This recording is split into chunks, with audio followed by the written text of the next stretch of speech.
انسان اللہ تعالیٰ کی رسول صلی اللہ علیہ وسلم کی زندگی کا مطالعہ کرے، کتابیں پڑھے، حدیثی پڑھے، قرآن پڑھے، اور یا کسی سنی کوئی پڑھ رہا ہے سنی۔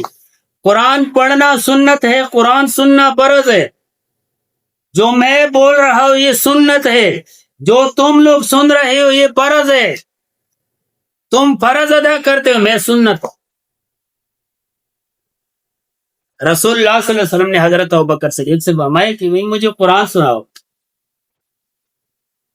حضرت ابوبکر نے فرمایا کہ قرآن تو آپ پر نازل ہو گیا، آپ مجھے سناؤ، میں سنوں گا۔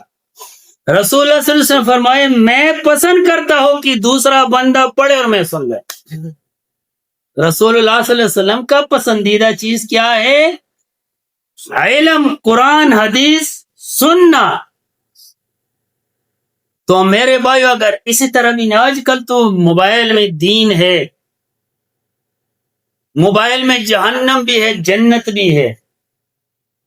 آج کل گھر میں، تیرے گھر میں سنیما بھی ہے، تیرے گھر میں مسجد بھی ہے، باقی تیری ذمہ داری کہ تو نے کس راستے پہ جانا ہے۔